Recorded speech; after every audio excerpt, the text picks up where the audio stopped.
உன்னை பார்த்த பின்பு நான் நானாக இல்லையே. இல்லை கேள்விப்பட்டேன்னா இது வந்து ரொம்ப யூஸா இருக்கு. இந்த பாடு வந்து ரொம்ப அவருக்கு ரொம்ப யூஸ்ஃபுல்லா இருந்தது தன்னுடைய காதலை வெளிப்படுத்துறதுக்குன்னு சொன்னாங்க. பொதுவா உங்களுடைய சினிமா இண்டஸ்ட்ரியில வந்து அந்த முதல் தாக்கம் தான் நல்லா இருக்கணும்னு சொல்லுவாங்க. அதாவது முதல்ல உங்க முதல்ல ஒரு நடிகரோ ஒரு இசையமைப்பாளரோ யார் வந்தாலுமே அவங்க முதல்ல செய்யக்கூடிய அந்த அந்த கிரியேஷன் நல்லா இருக்கணும்னு சொல்லுவாங்க. இமயமலையில் என் கொடி பறந்தால் உனக்கென்ன உனக்கென்ன தம்பி உனக்கென்ன, அது வந்து அஜித் ரசிகர்களுக்காகவும் விஜயை எதிர்த்தும் வைரமுத்து எழுதிய பாடல், உங்கள் இசையமைப்பில் வெளியான பாடல். ஒரு பெரிய சர்ச்சைகள் அப்போ பெருசா இல்லை. ஒருவேளை அந்த பாட்டு இந்த காலகட்டத்தில் வந்திருந்தா என்ன மாதிரி இருந்திருக்கும் நீங்க ஃபீல் பண்ண? அவ்வளவுதான்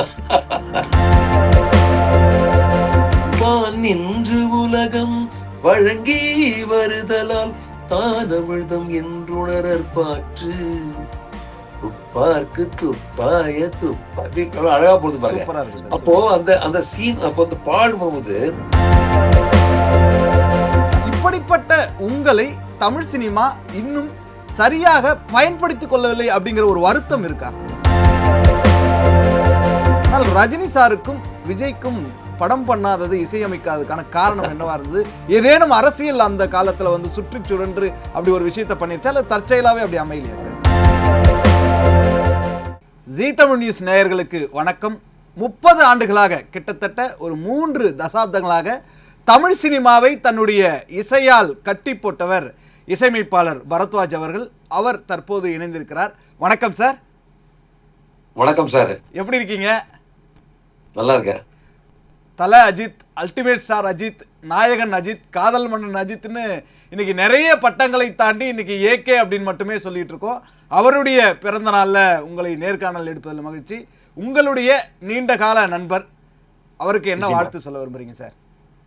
முதலில் எனது நண்பர், நெடுங்காலமாக நண்பர், நீ சொன்ன மாதிரி பல படங்களுக்கு இசையமைத்த ஒரு நடிகர், என்னுடைய இசையமைப்பில் அஜித்குமார் அவர்களுக்கு என்னுடைய மனமார்ந்த பிறந்தநாள் நல்வாழ்த்துக்கள் இந்த சொல்ல விரும்புகிறேன் உங்கள் மூலமாக. பொதுவாக சார், காதல் மன்னன் திரைப்படம் தான் உங்களுடைய தமிழ் திரையுலக அறிமுகம்.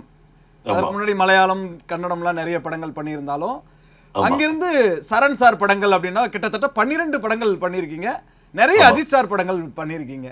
ஸோ உங்களுக்கும் சரணுக்குமான நட்பு, உங்களுக்கும் அஜித் சாருக்குமான நட்பு எப்படி சொல்லலாம் சார்? நீங்க சொன்ன மாதிரி என்னோட முதல் படம் காதல் மன்னன் படத்துல வந்து நாங்க எல்லாமே இணைஞ்சோம். அதாவது அஜித்குமார் அப்போ வந்து பெரிய ஒரு என்ன சூப்பர் ஸ்டார் கிடையாது, ஒரு வளர்ந்து வரும் ஹீரோ தான் அவரு. அப்புறம் நான் வந்து முதல் முறையாக தமிழ்ல வரேன். அப்புறம் சரணுடைய முதல் தமிழ் படம். இப்படி எல்லாருமே ஒரு ஆரம்ப கட்ட ஸ்டேஜில் வந்து இருந்தபோது எடுத்த ஒரு படம் தான் காதல் மன்னன். அது நல்ல ஹிட் ஆனோடனே நாங்கள் எங்களோட காம்பினேஷன் அப்படியே கண்டினியூ பண்ணோம். அது தொடர்ந்து ஒரு ஏகப்பட்ட படங்கள், நீங்கள் சொன்ன மாதிரி சரண் கூட 12 படங்கள், அஜித்குமார் கூட 6 படங்கள், இப்படி எல்லாமே தொடர்ந்து செய்ய வேண்டிய ஒரு வாய்ப்பு கிடைச்சது. இப்போ அதனால வந்து அது என்ன நினைக்கிறேன்னா, அந்த ஆரம்ப காலத்துல அந்த அந்த காம்பினேஷன் நல்ல ஒர்க் அவுட் ஆயிடுச்சுன்னு நினைக்கிறேன். ஆமா, ஆக்சுவலி அந்த உன்னை பார்த்த பின்பு நான் பாட்டு இப்போ வரைக்கும் காதலர்களுக்கான ஒரு தேசிய கீதம் மாதிரி அது ஆயிடுச்சு. அந்த பாடல் உருவான தருணத்தை கொஞ்சம் ஷேர் பண்ணிக்க முடியுமா? எப்படின்னா எல்லாம் சொல்லுவாங்க, பொதுவா உங்களுடைய சினிமா இண்டஸ்ட்ரியில வந்து அந்த முதல் தாக்கம் தான் நல்லா இருக்கணும்னு சொல்லுவாங்க. அதாவது முதல்ல உங்க முதல்ல ஒரு நடிகரோ ஒரு இசையமைப்பாளரோ யார் வந்தாலுமே அவங்க முதல்ல செய்யக்கூடிய அந்த அந்த கிரியேஷன் நல்லா இருக்கணும்னு சொல்லுவாங்க. ஸோ எனக்கு வந்து முதல் பாட்டு முதல் படம் காதல் மன்னன். நான் சின்ன வயசுலேருந்து இசையமைப்பாளர் ஆகணும்னு ஆசைப்பட்டு பல என்னெல்லாமோ செஞ்சு கடைசியில் அதாவது சின்ன சின்ன ஒர்க்லாம் செஞ்சு மற்ற மொழிகளில் இசையமைச்சிட்டு கடைசியில் தமிழில் எனக்கு வாய்ப்பு கிடைச்சிது. ஸோ அதனால் அது ஒரு மிகப்பெரிய எனக்கு ஒரு வாய்ப்பாக அமைஞ்சுது. அப்படி பண்ணுற போது அந்த அந்த அதை முழுசாக நான் வந்து என்னை அதில் வந்து அதை யூஸ் படுத்திக்கணுங்கிறதுக்காக அதிகமாக உழைத்தோம். அப்படி தான் வந்து முதல் பாட்டு உன்னை பார்த்து பின்பு நான் நானாக இல்லையே. அது வந்து அப்போது சரணுக்கு வந்து முதல் படம், அதனால் அவர் ரொம்ப டென்ஷனாக இருந்தார், நானும் முதல் படம் ரொம்ப டென்ஷனாக இருந்தோம். இந்த பாடலாம் இசையமைக்கிறதுக்கு வந்து பெங்களூரில் போனோம், அதாவது கம்போசிங் போவாங்கல்ல. ஸோ போன இடத்துல வந்து ஒரு 3 நாள் டைம் எடுத்துகிட்டு போயிருந்தோம் பாட்டு பண்ணலாம் அப்படின்ட்டு. ஆனால் 2 நாள் ஆச்சு. 3ஆம் நாளும் காலையில் வரைக்கும் பாட்டு சரியாக செட் ஆகலை. கடைசியில் 11:30 12 மணிக்கு நம்ம கிளம்பணும் ஸ்டேஷனுக்கு, ட்ரெயினுக்கு திரும்பி கிளம்பணும். நான் சொன்னேன், ஒரு அரை மணி நேரம் டைம் கொடுங்க சார், ஃபைனலாக நான் பண்ணி கொடுக்குறேன் அப்படின்ட்டு. அப்போ வந்து ஒரு டியூன் தான், உன்னை பார்த்த பின்பு நான் நானாக இல்லையே. அந்த ஒரு பாட்டு எனக்கு அப்படியே ஒரு என்ன சொல்றது, அந்த அங்கே ஆரம்பிச்ச அந்த அந்த வேகம், இந்த மொமெண்டம் இன்னும் அப்படியே பல வருஷங்களாக தாண்டி வந்துச்சு. பொதுவா தேவதைகளுக்கான சாயல் அப்படின்னு சொன்னாவே அங்க திலோத்தமா அப்படிங்கிற பேர் வந்துடும். நீங்க தான் அந்த பாட்டை பாடுனீங்க. திலோத்தமான்றது உங்களுடைய, அதாவது நீங்க இசையமைத்ததை தாண்டி பாடும்போது இப்போ வரைக்குமே திலோத்தமா அப்படின்னாவே தேவதையின் சாயல் அப்படின்னு தான் சொல்லிக்கிட்டு இருக்கோம். அது பாடின அனுபவம் எப்படி இருந்தது சார்?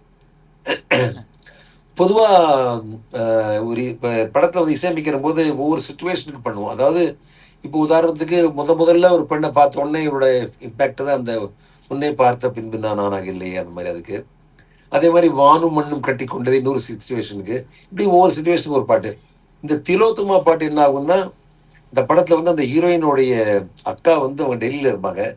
ஸோ இவர் வந்து அந்த ஹீரோ வந்து அந்த தங்கச்சி வந்து அக்காவை கூப்பிட்டு போயிட்டு டெல்லிக்கு போய் கூப்பிட்டு போயிட்டு அந்த அந்த ஹோல் எபிசோட் ஆஃப் சென்னையிலேருந்து டெல்லிக்கு போயிட்டு, அதாவது ரொம்ப ஸ்ட்ரிக்டான ஒரு வீட்டை இருந்துட்டு எப்படி இவங்க அவளை கூப்பிட்டு போகிறா அப்படிங்கிறத அந்த ஹோல் எபிசோட்.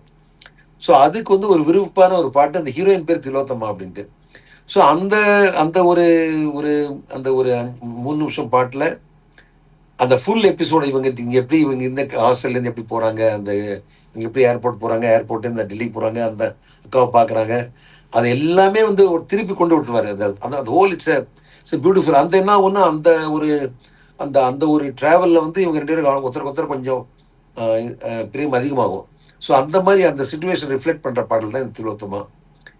பொதுவாக நான் வந்து எல்லாரையுமே இந்த சினிமாவில் வந்து நான் இசையமைக்கிற போது மற்ற பாடல்கள் தான் பாட வைப்பேன். ஆனால் இதில் வந்து இந்த கருத்தும் சொல்ல வேண்டிய விஷயங்கள் இருந்ததால் நானே பாடி காமிச்சேன் டைரக்டருக்கு. டைரக்டர் அது நல்லா இருக்கு, நீயே பாடு அப்படின்னாரு. ஸோ அதனால் நான் பாடினேன். இதே மாதிரி இன்னொன்று அமர்கலம் படம், மறக்கவே முடியாத படம். இன்னொன்று அஜித் சார் ஷாலினி மேம்க்கு வந்து மறக்க முடியாத படம். அங்கேயும் நீங்கள் வந்து முக்கியமான ஒரு பாட்டு பாடுங்க, உன்னோடு வாழாத வாழ்வென்ன வாழ்வு அப்படிங்கிறது. ஸோ அந்த காதல் அப்படிங்கிற ஒரு தருணத்துக்குள்ளே அவங்க இருக்கும்போது, ட்ராவல் ஆகும்போது இந்த பாட்டு வந்ததா, அல்லது அந்த காதலை மிகச்சரியா வெளிப்படுத்துறதுக்கு இந்த பாட்டு உதவி இருக்கா? ஏன்னா நீங்க அருகில் இருந்து பார்த்தவர் தெரியும். இது அஜித் ஷாலினி தான் தெரியும். இருந்தாலும் எனக்கு வந்து ஒரு இசையமைப்பாளராக இந்த படத்துல பாடும்போது அந்த ஒரு என்ன சொல்றது, அவங்க ரொம்ப, அதாவது டைரக்டர் சொன்ன அந்த சிச்சுவேஷன் படி ரொம்ப இவங்க 2 ரொம்ப, அதாவது அந்யோன்யமா ரொம்ப விரும்பி இருக்கிற ஒரு பாடல் அப்படின்னு சொல்லுவாங்க இந்த பாட்டை. ஸோ அதுக்கு நான் இசையமைச்சேன். ஆனால் என்ன கேள்விப்பட்டேன்னா, இது வந்து ரொம்ப இந்த பாடு வந்து ரொம்ப அவருக்கு ரொம்ப யூஸ்ஃபுல்லாக இருந்தது தன்னுடைய காதலை வெளிப்படுத்துறதுக்குன்னு சொன்னாங்க. இன்னொன்று சார், இப்போ அப்போதைய காலகட்டத்தில் அட்டகாசம் படத்தில் வந்து அந்த இமயமலை பாட்டு இருக்கு இல்லையா, இமயமலையில் என் கொடி பறந்தால் உனக்கென்ன தம்பி உனக்கென்ன, அது வந்து அஜித் ரசிகர்களுக்காகவும் விஜயை எதிர்த்தும் வைரமுத்து எழுதிய பாடல், உங்கள் இசையமைப்பில் வெளியான பாடல். ஒரு பெரிய சர்ச்சைகள் அப்போ பெருசாக இல்லை. ஒருவேளை அந்த பாட்டு இந்த காலகட்டத்தில் வந்திருந்தா என்ன மாதிரி இருந்திருக்கும் நீங்க ஃபீல் பண்ண? அவ்வளோதான் நம்மளை வந்து ட்ரோல் பண்ணி நம்மளை ஒரு வழி பண்ணியிருப்பாங்க. அதாவது ஆனால் அது வந்து ஒரு மார்க்கெட்டிங் ஜிம்மிக் தான். அதாவது இந்த இதனால் ஒரு தனிப்பட்ட முறையில் யாருக்குமே யாரை பற்றி இந்த மாதிரிலாம் சொல்ல மாட்டாங்க. சும்மா ஒரு பரபரப்பு, ஒரு அட்டென்ஷன் ட்ரா பண்ணுறது தான் பண்ணியிருக்கான்னு நினைக்கிறேன் ஒரு வைரமுத்து சார் அண்ட் சரண். ஆனால் நிச்சயமாக அப்போ வந்ததுனால தப்பிச்சோம், இப்போ வந்தோன்னா பெரிய சண்டை ஆயிருக்கும். சார் சரண் சார் படம் பண்ணியிருக்கீங்க, ஹரி சார் படம் பண்ணியிருக்கீங்க, இந்த பக்கம் வந்து ராகவா லாரன்ஸோட படம் பண்ணியிருக்கீங்க, தங்கர் பச்சானோட பண்ணியிருக்கீங்க, சேரனோட பண்ணியிருக்கீங்க. ஆமாம், வெர்சடைல். உங்களுக்கு வந்து ஒரு 60க்கும் மேற்பட்ட படங்கள் பார்த்தீங்கன்னா, இதை எந்த அளவுக்கு அது ஒரு வரமாக பார்க்குறீங்க, பொக்கிஷமாக பார்க்குறீங்க? சார் நான் வந்து ஒரு இசையமைப்பாளராக இருக்கும்போது ஒரு என்னைக்குமே நான் வந்து என்னுடைய பாணின்னு ஒன்றுமே வச்சுருந்தது கிடையாது. அதாவது நான் வந்து அடிப்படையில் வந்து ஒரு திரைப்பட இசையமைப்பாளர். திரைப்படத்திற்கு எந்த கதையோ எந்த களமோ அதுக்கு இசையமைக்கிறதா என்னோட வேலையை நினைக்கிறேன். நான் எனக்கு பிடிச்சதோ இல்லை என்னுடைய ஸ்டைலில் வந்து நான் வச்சுக்கல.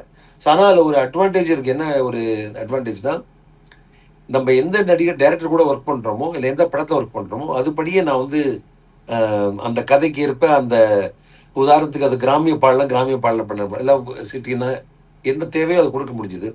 இது மிகப்பெரிய ஒரு அதிர்ஷ்டம் நினைக்கிறேன் நான். எப்படின்னா, இப்போ பாண்டவர் பூமி ஆட்டோகிராஃப் பண்ணுற போது சேரனுடைய கதையை வந்து பிரதிபலிக்கிற மாதிரி பாடல் அமைக்க முடிஞ்சது. ஹரி கூட ஒர்க் பண்ணும்போது ஐயா படத்துக்கும் தமிழ் படத்துக்கும் பண்ண முடிஞ்சது. சரண் கூட 12 படம் பண்ணியிருக்கோம்.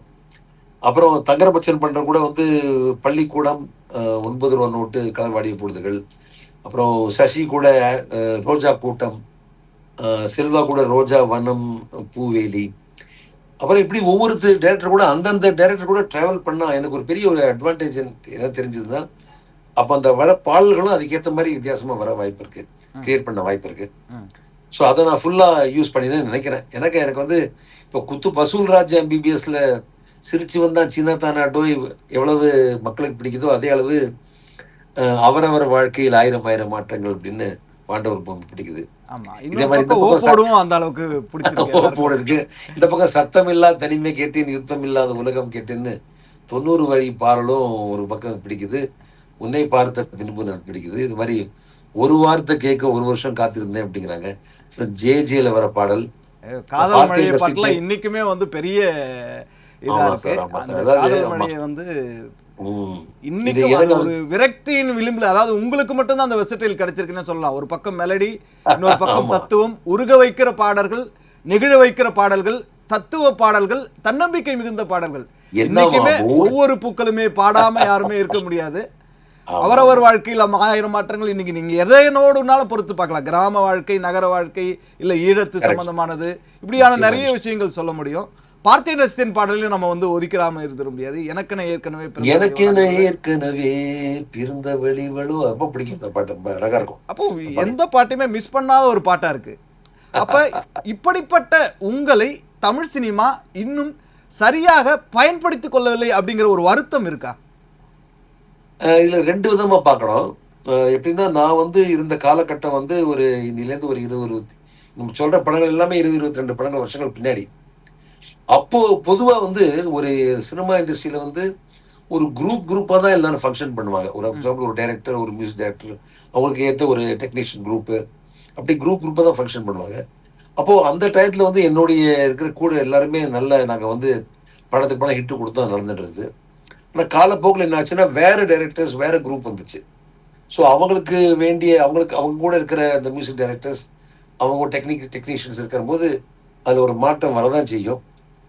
என்னன்னா வந்து இப்போ தனிப்பட்ட முறையில் வந்து எனக்கு என்னைக்குமே வந்து அந்த மாதிரி வருத்தமோ ரெக்ரெட்டோ கிடையாது. ஏன்னா ஒரு இசையமைப்பாளருக்கு என்ன ஒண்ணுன்னா நம்ம இசையமைக்கிற பாடல்கள் வந்து மக்கள் ரசிக்கணும். அந்த அளவு வாய்ப்பு கிடைச்சா அதை ரசிக்கணும். இப்போ வாய்ப்புகள் குறைஞ்சிருச்சு, நிச்சயமா குறைஞ்சிருக்கு. அது வந்து அந்த காலத்துடைய ஒரு இது நினைக்கிறேன் நான். இப்போ அதனால ம். அதனால அது வந்து அது வருத்தம் சொல்ல முடியாது. அது நிச்சயமாக அது ஒரு வித்தியாசமா தான் இருக்கு. அதாவது அவ்வளவு பிஸியா இருந்தோம். இப்போ அவ்வளவு படங்கள் பண்ணல. ஆனா எனக்கு என்ன தோன்றதுன்னா வந்து இது காலத்துடைய ஒரு ரிக்குவயர்மெண்ட் தான். அதாவது இப்போ இருக்கிற தேவைகளுக்கு அவங்க எல்லா இசையமைப்பாளரும் நல்ல இசையமைச்சிட்டு இருக்காங்களே, அது நல்லதுதான். அதனால நாங்க எங்களுடைய டைப் ஆஃப் இசை வேணும்னா அதுக்கும் ஒரு நல்ல வாய்ப்பு வரும்னு நினைக்கிறேன். பார்க்கலாம். பொதுவாக சார் இப்போ நீங்கள் அஜித் சாரோட அவ்வளோ படங்கள் பண்ணியாச்சு, கமல் சார் வசூல் ராஜாவுக்கு பண்ணியாச்சு. ஆனால் ரஜினி சாருக்கும் விஜய்க்கும் படம் பண்ணாதது, இசையமைக்காததுக்கான காரணம் என்னவா இருந்தது? ஏதேனும் அரசியல் அந்த காலத்தில் வந்து சுற்றி சுழன்று அப்படி ஒரு விஷயத்த பண்ணிருச்சா, இல்லை தற்செயலாகவே அப்படி அமையலையா சார்? இல்ல பொதுவாவே சினிமால வந்து எல்லாமே வந்து எப்படியும் சொல்லலாம். அரசியலாவும் சொல்லலாம், எல்லாம் தனிப்பட்ட அதாவது அந்தந்த அமையறது சொல்லலாம், ஒரு லக்குன்னு சொல்லலாம். ஆனா நிச்சயமாக ஒரு பெரிய நடிகருக்கு செய்யாதது வந்து ஒரு குறையா தான் இருக்கும். ஏன்னா ஒரு பெரிய அட்வான்டேஜ் என்னன்னா, நீங்க என்னைக்கு பெரிய ஒரு நடிகருக்கு செய்றீங்களோ அதோட ரீச்சே தனியா இருக்கும். இப்போ அதாவது அதை வந்து நம்ம எந்த விதத்துலயுமே வந்து நீங்க என்ன செஞ்சாலுமே அதாவது அதோட வெளிப்பாடு வந்து நல்லா இருக்கும் பெரிய நடிகரோட. ஸோ அந்த விதத்தில் பார்க்கும்போது சூப்பர் ஸ்டாருக்கும் விஜய்க்கும் நம்ம பண்ணது வந்து ஒரு ஒரு குறைதான்.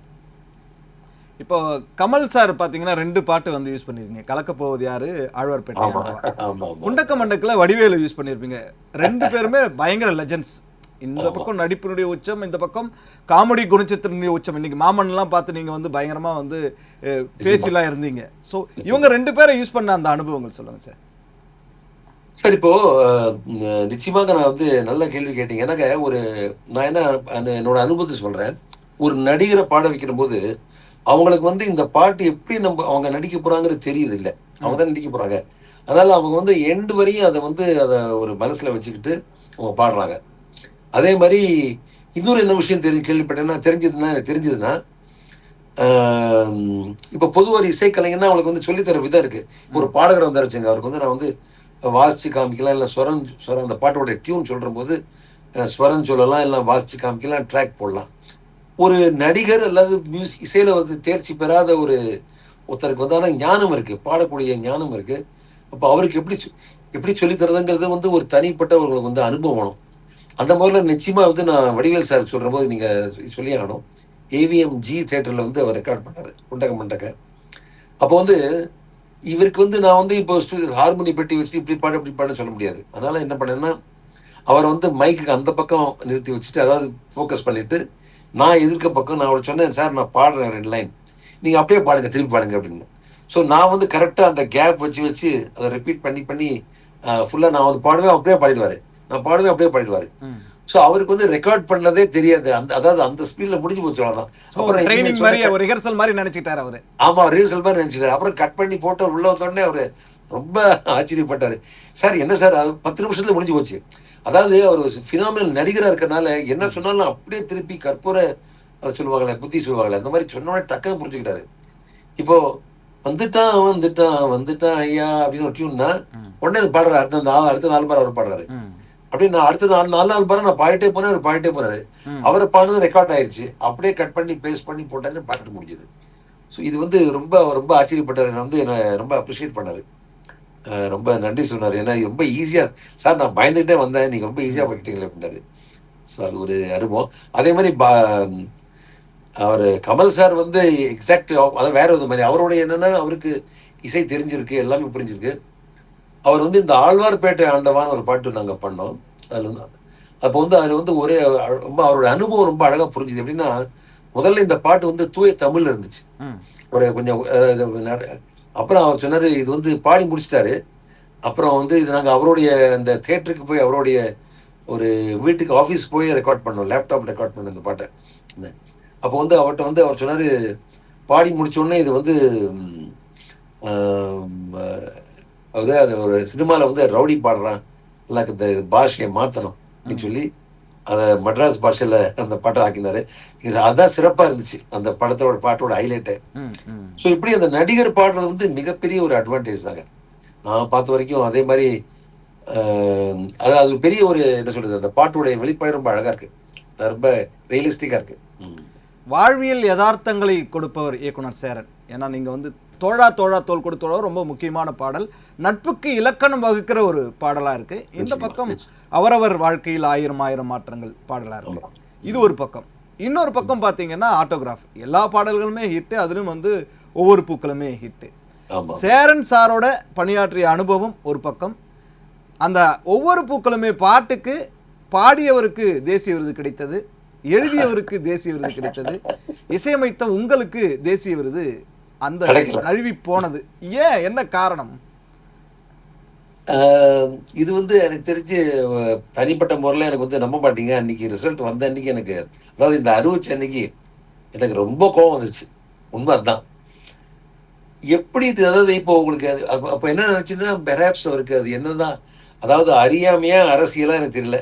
ஆனால் இது ரொம்ப வேடிக்கையா இருக்கு. எப்படின்னா ஒரு பாட்டு இதில் அந்த படத்துக்கும் அவார்டு கிடைச்சிது, அந்த பாட்டுக்கு அவார்டு கிடைச்சிருக்கு, அந்த பாட்டு எழுதி பாடினவங்க அவார்டு கிடைச்சிருக்கு. இப்போ ஒரு பாட்டை வந்து எப்படி கிரியேட் பண்றோங்கிறதே உங்களுக்கு தெரியாம, இயக்கணுங்கிறது தெரியாம இருக்குமோன்னு எனக்கு சந்தேகம் வந்துருச்சு. இப்போ உதாரணத்துக்கு இந்த பாட்டு எடுத்துக்கலாம். இப்போ வந்து ஒவ்வொரு பூக்களுமே வந்து நான் தான் முதல்ல வந்து சர்டிஃபிகேஷன் புரிஞ்சுட்டு அதுக்கு ஏற்ற மாதிரி ஒரு மெட் அமைச்சு, அப்புறம் கவிஞர்கிட்ட வந்து இந்த மாதிரி இந்த மெட்டு இப்போ எப்படி அமைச்சிருக்கேன், இதை மாதிரி நான் இப்படி பண்ணியிருக்கேன், இந்த காரணத்துக்காக இந்த பட்டியல் மேலே போகுது, இங்கே வரது இப்படி எல்லாம் எக்ஸ்பிளைன் பண்ணி அவர்கிட்ட லைன் பை லைன் நம்ம வரி வாங்குறோம். அதை வாங்கின வரியை யார் நல்லா பாடலாம் அப்படின்னு நானே யோசிச்சுட்டு அந்த மாதிரி ஒரு பாடகரை கூப்பிட்டு பாட சொல்லி கொடுக்குறோம். அவங்க நாங்கள் சொல்லி கொடுத்த பாட்டை அப்படியே பாடுறாங்க. இப்போ இதுல வந்து அவங்களுக்கு கொடுக்கறது நல்லதுதான், நல்ல விஷயம்தான். நமக்கு என்ன அந்த பாட்டு ஹிட்டாச்சு. அப்போ அந்த பாட்டை இயக்கிய இசையமைப்பாளர் கொடுக்கணுமா வேண்டாமாங்கிறது வந்து இது வந்து கேள்வியே இல்லை, கொடுத்துதான் ஆகணும். என்ன அதான் எப்படின்னா ஒரு சில பாடல்கள் வந்து இப்போ என்ன சொல்றது, அந்த சிங்கரோட அடிப்படை ரொம்ப எக்ஸ்ட்ராடனரி சிங்கிங்ல அது கிடைக்கலாம், அதுக்கு நான் ஒப்புத்துக்கிறேன். சில கஷ்டமான பாடல்கள் அதான் கொடுக்கணும். ஆனா இந்த பாட்டை பொறுத்த வரைக்கும் இது வந்து ஒரு ஸ்கீம்டு சாங். அதாவது இந்த வரிகளை இப்படி உணர்ச்சி பொங்க பாடணும், இது இப்படி காமிக்கணும், இப்படி இருக்கின்ற ஒரு இந்த இருக்கும்போது அந்த இசையமைப்பாளர் கொடுக்காதது வந்து என்னை பொறுத்த வரைக்கும் சரியில்லை. அது நானா இருந்தபோது எனக்கு ரொம்ப கோவம் வந்தேன் அன்னைக்கு. ஆனா இப்ப எனக்கு பழகி போச்சு. இப்ப எனக்கு அது எனக்கு அது ஒரு ஒரு நேஷனல் அவார்டுங்கிறது வந்து ஒரு அந்தந்த ரீஜன்லேருந்து செலக்ட் ஆகி அப்புறம் இந்த ஆல் இண்டியாவில் வரும்போது அது பெரிய ஒரு அந்த மாதிரி ஒரு காம்பினேஷன் வருமாங்கிற டவுட் தான். அது எனக்கு ஒரு குறை தான், அதில் சந்தேகமே இல்லை, குறை தான். அந்த ஞாபகம் மருதி பாடல் சார், ஏன்னா இப்போ வரைக்குமே வந்து ஒவ்வொருத்தருக்கும் ஒவ்வொரு ஸ்டேஜ் வந்து மாறிக்கிட்டே இருக்கிறோம். பள்ளி பருவம், கல்லூரி பருவம், எல்லோரும் மறக்க முடியாத பருவம், அதே மாதிரி சொந்த ஊரில் இருக்கிற பருவம் அப்படிங்கிறது. அந்த பாடல் ஏதோ ஒரு பிரிந்து போன அல்லது இழந்த நண்பனை பற்றிய ஒரு வலிமிக்க ஒரு பாடல். உங்களுக்கு பர்சனலாக அப்படி ஏதாவது இருக்குங்களா சார்? அதனுடைய வெளிப்பாடு தான் இந்த பாட்டா? நிச்சயமா இந்த பாட்டை கிரியேட் பண்ற போது நம்ம அதாவது கதையில் எப்படின்னா ஒருத்தர் வந்து திருப்பி கிராமத்துக்கு போய் ஒரு போறாரு ஏதோ விஷயமா. அப்போ ஒரு பழைய விஷயம் ஞாபகம் வருது. பழைய விஷயம் ஞாபகம் வரும்போது எதெல்லாம் ஞாபகம் வரும்னா அதிகமாக வந்து அப்போ சேர்ந்து ரொம்ப அழகாக சொன்னார். முதலாக செஞ்ச விஷயங்கள் நம்ம ஞாபகம் வரும். அதை ஒரு கோர்வையாக போட்டு ஒரு பாட்டு பண்ணலாமே அப்படின்னாங்க. அப்போ அந்த மாதிரி ஒரு சுச்சுவேஷன் தான் இந்த பாட்டை எடுத்தது. அப்போ அவர் வந்து சேர்ந்து வந்து லைனா வந்து முதல்ல விஷயங்களை எழுதுங்க சார், நான் டியூன் போடுறேன், அப்படியே ஃபிட் பண்ணலாம் அப்படிங்கிற மாதிரி நான் பண்ணினது. அப்போ ரொம்ப நல்லா இருக்கும். அதாவது முதலாக ஸ்கூலுக்கு போனது, பள்ளிக்கு போனது, அப்புறம் முதலமாக வானவில் ரசித்தது, இப்படி எல்லாம் வரும். அதில் வந்து முதல் வகுப்பு எடுத்த மல்லிகா டீச்சர் கூட ஞாபகம் வருவாங்க. அதுல ஒரு வரி வந்து முதல் அழுத சிநேகிதன் மரணம், அந்த சிநேகிதன் மரணம் வந்து அதுல வரி இப்படி அந்த பாட்டே வந்து ரொம்ப அருமையான ஒரு என்ன சொல்றது ஒரு கிரியேஷன் சார். அதை ரொம்ப சென்டிமெண்ட் உள்ள ஒரு பாடல். அதை நல்ல ஒரு மெட்டு அமைஞ்சது. அதை என்னோட குரல்ல பாடும்போது மக்களுக்கு வந்து ரொம்ப ரசிச்சாங்க. முக்கியமா அந்த ஆரம்பமே நல்லா இருக்கும்.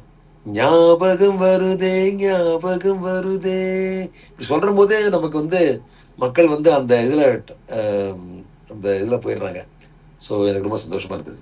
அதே மாதிரி அந்த நினைவுகள் நெஞ்சினில் புதைந்ததினால் இன்னைக்கு வரைக்கும் காதல் தோல்வியில மறக்க முடியாத வடுக்களை கொடுக்கிற ஒரு பாட்டா இருக்கும். அதுல இருந்து மீண்டு வருவதற்கு உங்களுடைய பாடல் நிறைய பேரை தேற்றி இருக்கு, ஆறுதல் படுத்தி இருக்கு, இன்னும் சொல்ல போனா நெறிப்படுத்திருக்குன்னு சொல்லுவோம். நிறைய கதைகளை நீங்க அந்த காலகட்டத்தில் கேட்டிருப்பீங்க. ஏன்னா காதல் தோல்வியிலிருந்து மீண்டு வந்தவர்கள் அது நிறைய பேர் பேசியிருப்பாங்களா சார்? அதை பத்தின கலந்துரையாடல்கள் ஒரு எனக்கு வந்து தனிப்பட்ட முறையில ஒரு வித்தியாசமான ஒரு அனுபவம் சார் இசையமைப்பாளராகவே. இப்ப நீங்க பாத்தீங்கன்னா ஒவ்வொரு படத்துலயும் ஒவ்வொரு பாட்டுக்கும் ஒவ்வொரு கதை மாதிரி இருக்குது. இப்ப உன்னை பார்த்த பின்பு நான், அதாவது எரிமலை போல், அதாவது நீ வந்து அந்த சரணம்லாம் வந்து அந்த பாட்டுல முதல் பாட்டுல வந்து அந்த வருத்தத்தை வந்து அப்படியே காதலர்கள்லாம் சார் எங்களோட லவ் பாட்டு மாதிரி இருக்கு சார் அப்படிம்பாங்க. அப்புறம் ஜேஜேல காதல் மழையே எங்கே விழுந்தாங்கன்னு கேட்டோன்னே அது அந்த மாதிரி இருந்துச்சு. அவரவர வாழ்க்கையை சொன்னா அப்பா நாங்க இலங்கை தமிழர்கள்லாம் எங்களுடைய பழைய நாங்க வந்து இருந்தது ஞாபகம் வருது அப்படின்னாங்க. எம்எஸ்வி சார் அந்த பாட்டு இருக்கும், விடைகோடு எங்கள் நாடு. ஆக்சுவலி எம்எஸ்வி சார் நீங்க காதல் மண்ணை பயன்படுத்திருப்பீங்க. அது இன்னொரு நீட்டிக்கப்பட்ட இன்னொரு வருஷனா ஒரு சினிமாவுக்குள்ள ஒரு லூப்ல சிக்கிக்கிட்ட மாதிரியே இருக்கும் இந்த பாட்டு பாத்தீங்கன்னா. அடுத்த வருஷம் அப்படிங்கிற அதே மாதிரி எல்லா படத்துக்கு படம் வந்து எனக்கு வந்து எப்படின்னா அந்த மாதிரி ஒரு என்னுடைய அது வந்து திறமையா இல்லை, அது அமைஞ்சுதான் தெரியல. ஆனா படத்துக்கு படம் நம்ப மாட்டீங்க, அசல்ங்கிற ஒரு படத்துல வந்து சிங்கம் என்றால் எம் தந்தை தான், செல்லம் என்றால் எம் தந்தை தான், ஒரு தந்தை மகன் ஒரு பாடல் ரொம்ப அழகா இருக்கும். அது இதே மாதிரி ஒவ்வொரு பாட்டுக்குமே உணர்வுபூர்வமா வந்து எனக்கு அமைஞ்சது. இதனால எனக்கு என்னன்னா வெளியில வந்து நல்ல ஒரு மக்களிடையே வந்து சார் நல்ல வரவேற்பு கிடைச்சது. எப்படின்னா எல்லாருமே இந்த பாட்டை இன்னமும் ஞாபகம் வச்சிருக்காங்களே, ஒவ்வொரு பூக்களுமே. இப்போ பல இடங்கள்ல வந்து ஸ்கூல்ல பாடுறாங்க, ஒரு ஒரு ஊக்கு பாட்டாக இருக்குது. இப்போ வரைக்கும் மோட்டிவேஷனல் சாங்னா அதுதான் தமிழ் சினிமாவில் நீங்க வந்து மறக்க முடியாத ஒரு மோட்டிவேஷன். ஆமா, அந்த மாதிரி இருக்கு.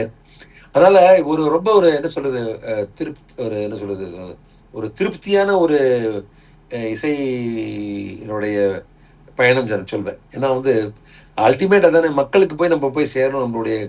நம்மளுடைய கிரியேட்டிவிட்டி மக்களுக்கு பிடிச்சதுங்கிறது மிகப்பெரிய ஒரு சந்தோஷம் தான்.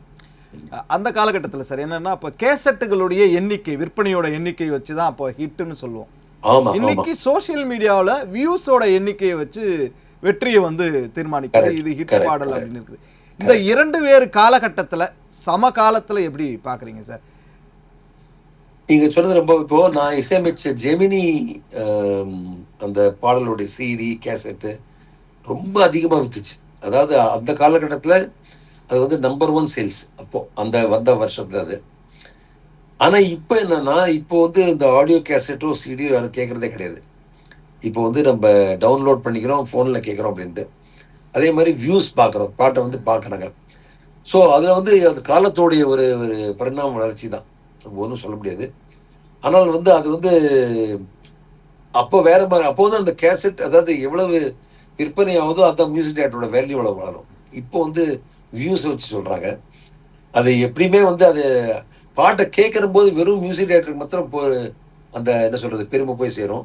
இப்போ பார்க்குற போது அதில் எல்லாருமே இருக்காங்களே, ஆமா. நடிகர் இருப்பாங்க, நடிகை இருப்பாங்க. அதில் வந்து யார் யாருக்கு சொந்தம் கொண்டாடுன்னு தெரியல. சக்ஸஸுக்கு வந்து அந்த நடிகருக்கு போய் சேரணுமா இல்லை மியூசிக் டேரக்டருக்கு போகணுமோ தெரியல. ஆனால் வந்து அதுதான் விஷயம். இன்னொரு பக்கம் அப்போ வந்து உண்மையான ஒரு திறமைக்கு கிடைத்த வெற்றியா அப்ப இருந்தது. இப்போ ஆமா வந்து அது பூஸ்ட் பண்றாங்க ஆமா சோஷியல் மீடியால. ஆமா அது அப்போ அது ஒரு பக்கம் இருந்தா கூட திறமைக்கு இப்போ மதிப்பு இல்ல, அது எல்லாமே கலந்து ஒரு பூஸ்ட் பண்றது அப்படிங்கிற கரெக்ட். மாதிரி ஆயிடுச்சு. ஓரளவு அதுதான் உண்மையா இருக்கும்னு நினைக்கிறேன். எனக்கு நான் வந்து இந்த தெரியாது. ஆனா வந்து ஒரு பாட்டை கேட்கிற போது நீங்க முழுமையா அந்த அந்த பாட்டு சம்பந்தமா வேற எதையும் உங்களுக்கு சொல்ல முடியாது. ஆனா இப்போ இந்த ஒரு ஒரு வியூ ஒரு இந்த வியூ பார்த்து ரசீட்ல அதாவது ஒரு யூடியூப்ல ஒரு காட்சியை பார்த்தீங்கன்னா அதில் எல்லாரும் இருப்பாங்களே ஒரு பாடல. ஸோ அது முழு உங்களுடைய உங்களோட உங்களுக்கு சேர வேண்டிய அந்த பாராட்டா எல்லாம் எல்லாருக்குமா தெரியல. பட் ஆனால் இட் இஸ் தட் அது காலத்துடைய ஒரு இது நினைக்கிறேன் நான். பொதுவாக சார் அப்போ வந்து வரிகளை வந்து ரொம்ப சிதைக்காத பாடல் அப்படின்னு இருக்கும், மியூசிக்கும் அதை நிச்சயமா வந்து டிஸ்டர்ப் பண்ணாமல் இருக்கும். இப்போ நிச்சயமா. வரிகளை புதைத்து விட்டு மியூசிக் அப்படிங்கிறது இருக்கு. இப்போ இருக்கிற மியூசிக்கையும் மியூசிக் டைரக்டர்ஸ் எப்படி பார்க்குறீங்க? யார் உங்களுக்கு பிடிச்சவர் அப்படின்னு சொல்ல முடியும்? எனக்கு வந்து தனிப்பட்ட முறையில் வந்து இப்போ எல்லா மியூசிக் டேரக்டரும் ரொம்ப பிடிக்கும். ஏன்னா ஒரு இசையமைப்பாளரை வந்து அவங்க எவ்வளவு கஷ்டப்படுறாங்க ஒரு மெட்டை போடுறதுங்கிறது வந்து எனக்கு வந்து தனிப்பட்ட முறையில் ஒரு இசையமைப்பாளர் தெரியும். எனக்கு ஒரே ஒரு குறை என்னன்னா, பொதுவாக வந்து ஒரு இசையமைப்பாளர் வந்து ஒரு இந்த பாட்டை வந்து வரிகளுடைய அந்த அந்த தாக்கம் இருக்குல்ல, அதை இப்போ நீங்கள் சொல்ல ஒவ்வொரு பாட்டை எவ்வளோ பாடம் டிஸ்கஸ் பண்ணிட்டோம். அந்த அதை யூஸ் படுத்தி தான் இன்னும் நல்லா இருக்கும். அந்த வரிகளையும் அந்த குரலையும் வந்து அவங்க மிஸ் பண்ணுறாங்களோன்னு டவுட். அதாவது ஒரு பாட்டுன்னா அதில் வந்து எல்லாம் இருக்கும். இப்போ வந்து அந்த அந்த இன்ஸ்ட்ருமெண்ட்ஸோட தாக்கம் இருக்கு, அந்த டெக்னாலஜி தாக்கம் இருக்கு, அந்த சவுண்ட் டாக் தாக்கம் இருக்கு.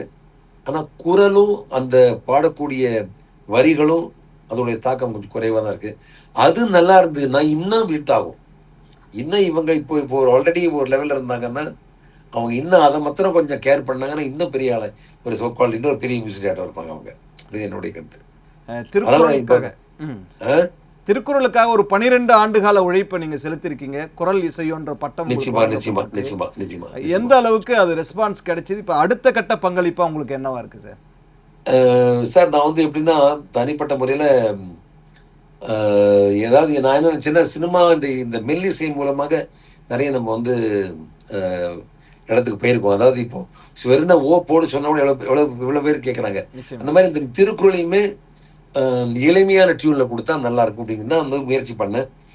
அதுக்கு இப்போ உதாரணத்துக்கு நான் வந்து ஒரு ஒரு வரி பாடி காமிக்கிறேன். ஏன் அந்த மாரி நான் இசையமைச்சேன்னா, இப்ப வானின் 2வது அதிகாரம் வந்து வான் சிறப்பு. ம். "வானின்று உலகம் வழங்கி வருதலால் தான் அமிழ்தம் என்றுணரற் பாற்றுன்னு" இருக்கு. இப்ப இது சொல்றம்போது கொஞ்சம் கரடு முரடா இருக்கு. ம். அது ஒரு மாரி கஷ்டமா இருக்கு. இப்ப நான் பாடி காமிக்கிறேன் பாருங்க. "வானின்று உலகம் வழங்கி வருதலால் தான் அமிழ்தம் என்றுணரற் பாற்று. துப்பார்க்கு துப்பாய துப்பா" எவ்வளவு அழகா போகுது பாருங்க. சூப்பரா இருக்கு சார். அப்போ சூப்பர். அந்த அந்த சீன் அப்போ அந்த பாடும்போது ஒரு மெட்டு என்ன பண்ணுதுன்னா, அதை கரெக்டா சீர்படுத்தி விடுறது. ம். அப்புறம் மனிதனுக்கு வந்து அந்த டியூன் வந்து என்னைக்குமே ரொம்ப நாள் ஞாபகம் இருக்கும். ஸோ ரொம்ப நாள் ஞாபகம் இருக்கிற டியூன் ஞாபகம் வரும். ஞாபகம் வந்தோடனே அந்த வரிகள் ஞாபகம் வரும். வரிகள் சொன்ன பொருள் ஞாபகம் வரும். பொருளை யூஸ் பண்ணா நமக்கு வாழ்க்கையில வந்து முன்னேற்றம் வருங்கிற அந்த ஒரு இதில தான் இந்த திருக்குறளுக்கு இசையமைச்சேன் நான். ஸோ அது ரொம்ப பெரிய ஒரு அனுபவம், ரொம்ப பெரிய பாக்கியம்னு நினைக்கிறேன். ஆ எல்லாரும் இசையமைச்சிருக்காங்க. நானும் இசையமைச்சிருக்கேன். நான் ஒவ்வொருத்தரும் அவங்க தெரிஞ்சு அவங்கவங்களோட ஸ்டைல்ல பண்ணியிருக்காங்க. நான் என்னோட ஸ்டைல்ல பண்ணியிருக்கேன். ஆனா மிகப்பெரிய ஒரு ப்ராஜெக்ட் நான் வந்து நெறைய சொந்த முயற்சியில பண்ணேன். ரெடி பண்ணேன். இத வந்து பொருள் வந்து தமிழ்ல, தெலுங்குல, ஹிந்தியில, இங்கிலீஷ்ல, பிரெஞ்சுலாம் வந்து நாங்க மொழிபெயர்த்து எல்லா இடத்தையும் குடுத்துட்டுருக்கோம் சும்மா. என்னுடைய அதாவது என்னுடைய எல்லாருக்கும் மக்களுக்கு போய் சேரணுங்கிற ஆசையில குடுத்துட்டுருக்கோம். மகிழ்ச்சி சார், மகிழ்ச்சி சார். இப்போ மறுபடியும் இந்த இடைவெளிகளை எல்லாம் தாண்டி தமிழ் சினிமாவில் மீண்டும் இசையமைப்பதான முயற்சிகள் இருக்குங்களா, இல்லை வேற ஏதாவது பிளான்ல இருக்கீங்களா சார்? இப்போ இப்போ ரெண்டு விதமா பார்க்கலாம் சார். ஒண்ணுன்னா, இப்போ திரும்ப வந்து அதே இப்போ இது ஒரு ஒரு ஒரு குறைபாடு எங்களுக்கு என்ன தெரியுதுன்னா, ஒரு இசையமைப்பாளரா இருக்கும்போது, படத்துல ஒரு பாட்டு 2 பாட்டா தான் இருக்கு. ம். அதுவும் அந்த ஒரு நடனத்துக்கு அதாவது டான்ஸ் பேஸ்ட் மியூசிக்கா இருக்கனால, ஒரு குத்துப்பாட்டு தான் கேட்குறாங்க. ம். குத்துப்பாட்டு போடுறதுல வந்து அவ்வளோ பெரிய வந்து ஒரு என்ன சொல்றது? ஒரு அவ்வளோ பெரிய கஷ்டம் இல்லைன்னு நினைக்கிறேன் நான் எனக்கு. ம். ஆனால் வந்து அதிகமான இந்த உணர்ச்சிகள் கொட்டுற ஒரு பாட்டுல வந்து இப்ப சான்ஸே கிடையாது. ம். அதனால அதுல வந்து கொஞ்சம் இன்ட்ரெஸ்ட் குறைஞ்சிருக்கு. ஆனால் இந்த யங் டைரக்டர்ஸ் வந்து பேசிட்டு இருக்காங்க. நம்மகிட்ட என்ன பண்ணலாம் அப்படின்ட்டு. எனக்கும் கொஞ்சம் ஆசை. அதாவது ஒரு எங்களுக்கு வேற என்ன வேலை தெரியும்? இதுதானே வேலை தெரியும். ம். ம். ஸோ அதனால இதுதான் பண்ணணும். நல்ல சரியான நல்ல வாய்ப்பு கேட்டுட்டு இருக்காங்க. கூடிய சீக்கிரம் வரும்னு நினைக்கிறேன். அதை தவிர முக்கியமா வந்து இந்த மேடை நிகழ்ச்சிகளை கான்செர்ட் ம். அது இப்ப நான் ஒருத்தன் தான் செய்யல. என்னுடைய குரூப்ல இருக்கிற என்னுடைய அந்த இருக்கிற ஆட்கள்ல இருந்து இப்ப நான் ஒருத்தன் தான் செய்யல. இப்ப குரூப் இன்னும் நிச்சயமா செய்யணும் சார். ஏன்னா உங்களுடைய ஆமா. பல பாடல்கள் நிறைய பேருக்கு நீங்க தான் வந்து இசையமைச்சீங்கன்னே தெரியாம இருக்கு. அது ஒரு பிரச்சனை இருக்கு. யார் பேராவது கிரெடிட் கொடுத்துறாங்க. சில சமயம் இளையராஜா சார் சொல்லிடுறாங்க, ரகுமான் சார் சொல்லிடுறாங்க, வித்யாசாகர் சார் சொல்லிடுறாங்க, யாராவது ஒருத்தர் சொல்லிடுறாங்க. இப்படி வந்து அதுதான் அப்புறம் இருக்கு. நீங்க பாடினதானே உங்ககிட்டயே நிறைய பேர் கேட்டிருப்பாங்க இல்லையா? அது ஒரு பிரச்சனையா இருக்கு. அதனால அது ஒரு இப்ப மேடை நிகழ்ச்சிகள் செய்யறதா இருக்கேன் சார். அது ஒண்ணு முன்னிடுறோம். அதே மாதிரி புது படங்களும் வரும் பேசிட்டு இருக்காங்க. இப்போ என்னன்னா but one has to understand the technology வந்து நம்ம புரிஞ்சுக்கணும். ரொம்ப அட்வான்ஸ்ட் ஆயிடுச்சு. இப்போ ஏஐ வரையும் வந்தாச்சு. ஸோ தனிப்பட்ட முறையில் நாங்கள் வந்து அப்டேட் பண்ணிட்டு தான் இருப்போம் ஆஸ் எ மியூசிக் டைரக்டர். கூடிய விரைவில் வந்து என்ன சொல்லுவாங்கல்ல 2.2வா என்ன சொல்லுவாங்க, பரத் வாஸ் 2.2 ஆமா. அந்த மாதிரி ஏதாவது வரும்னு நினைக்கிறேன். மற்றபடி வி ஆர் வெரி இன்னைக்குமே வந்து நம்ம தமிழ் மக்களுக்கும் எல்லாருக்கும் வந்து நான் வந்து நன்றி சொல்ல கடமைப்பட்டிருக்கேன். எனக்கு வந்து ஒரு ஒரு புது ஆளை வந்து அவங்க வந்து இவ்வளவு வருஷம் 30 வருஷம் கொண்டாடினது வந்து பெரிய விஷயம் தான். யோசிச்சு பார்த்தா பெரிய ஒரு மிகப்பெரிய ஒரு இதை சொல்றது ஆச்சரியமா இருக்கு எனக்கு. இவ்வளவு வருஷம் கடந்து வந்திருக்கோமா அப்படின்ட்டு. இதெல்லாம் அந்த மக்களுடைய அன்பும் ஆதரவும் தான். ஸோ அதே மாதிரி டைரக்டர்ஸ், மியூசிஷியன்ஸ், எல்லாரோட டெக்னீஷியன்ஸ் எல்லாரோடைய சப்போர்ட் தான் நான் வந்திருக்கேன். எல்லாருக்கும் என்னோட நன்றிகள் இந்த சொல்ல கடமைப்பட்டிருக்கேன். நிச்சயமா சார், நிச்சயமா சார். தமிழ் சினிமாவில் இன்னும் பல தசாப்தங்களை, பல பத்தாண்டுகளை உங்கள் இசை வந்து சாதனை படைக்கணும். விடுபட்ட நடிகர்கள், உச்ச நடிகர்கள் எல்லோருமே உங்களுடைய இசையில வந்து பங்களிப்பு செலுத்தணும். அதற்கான வாழ்த்துக்களை ஜீ தமிழ் நியூஸ் சொல்லுது. இயல்பான ஒரு நெகிழ்வான நிறைவான உரையாடல் நிகழ்த்துவதற்கு நன்றி சார். ரொம்ப ரொம்ப நன்றி. ஜீ தமிழுக்கும் நான் என்னுடைய நன்றி சொல்ல கடமைப்பட்டிருக்கேன். எங்களுடைய அதாவது எங்களுடைய சொல்ல வேண்டிய விஷயங்கள்லாம் உங்க மூலமா சொல்லிட்டேன் நாங்கள். ஸோ ரொம்ப நன்றி. நல்ல ஒரு வாய்ப்பு கொடுத்தீங்க. நன்றி, வணக்கம். நன்றி சார். நேயர்களே, மீண்டும் ஒரு ஆளுமையோடு இதே போன்ற ஒரு சந்திப்பை நிகழ்த்தலாம். நன்றி, வணக்கம்.